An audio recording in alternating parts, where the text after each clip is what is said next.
So despite a pretty good ninth inning rally, the A's fall short to the Marlins and lose the second game of the series by a final score of 5-3. The A's at one point in this game trailed 5-0, and like I said, they had a pretty good ninth inning rally, scoring 3 runs. Like I said, they fell short. The offense wasn't there for the first 8 innings. The A's had hits in this game, but they just could not get guys around to score in those first 8 innings. I'll get into what happened in the ninth, but, it was just a pretty tough loss. Once again, the A's kind of just dominated by the Marlins pitching, to begin the game until the end. Pablo Lopez had a pretty solid start, striking out 5 for Miami. The A's in this game had Zach Logue on the mound, who's previously struggled, but he did strike out 7 batters. He didn't have a bad start, really, by any means. Domingo Acevedo kind of blew it and gave up 3 runs, and so, yeah, that was unfortunate for the A's, but good game for Stephen Vogt and good game for Sean Murphy. The A's catchers are doing good right now. It's a good time to be an A's catcher. Langoliers also had a hit and an RBI, so yeah, kind of proves my point there. The A's lose 5-3. Not a good game for us, but it could have been worse. Brian Anderson got a solo homer. 1-0 Marlins. It was to left field, and that was off of Zach Logue. So that kind of set the tone for the game. We go to the 5th inning. Burdick made a really good diving catch in center field when Vima Machine was hitting, and so I thought that was notable. Jesus Aguilar put the Marlins up 2-0. Acevedo pitching, RBI single for him, infield single actually, and that made it 2-0 Miami. Marlins went up 4-0 after Encarnacion got a 2-run double, also off Domingo Acevedo, and so that made it 4-0 Marlins.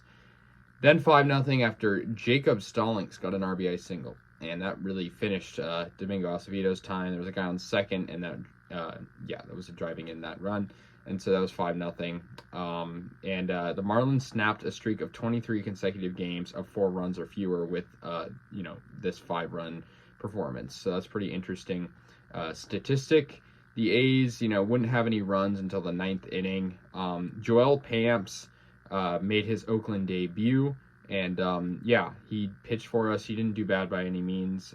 He struck out J.J. Bleday. It was pretty good to see, so congrats to him on the debut. Stephen Vogt got an RBI single in the bottom of the 9th inning, and that got the A's on the board. Runners on the corners with 1 out, and it was 5-1 after that. Shea Langoliers got an RBI double, so 2 catchers in this lineup had a pretty good inning, and that made it 5-2. And then it was 5-3 after Jonah Bride got a sac fly.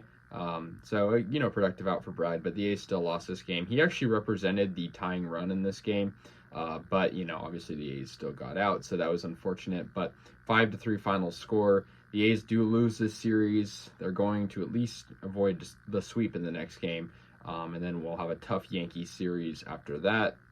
So I'm not really looking forward to the Yankees, but we're gonna have to play them. And so 5-3. A's 45-79 after this. Marlins 54-69. So they're about 10 games ahead of us, but still they're struggling in their own ways too.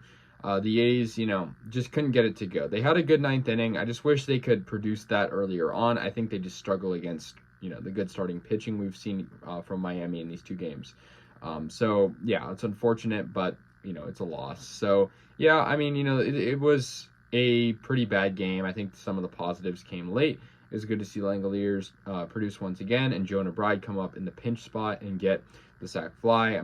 It's a sac fly in the 9th inning. It's not the most productive, but it was pretty good. So, guys, 5-3, tough loss for the A's. Let me know your guys' thoughts on this game, and I will see you guys in the next one. So, go A's.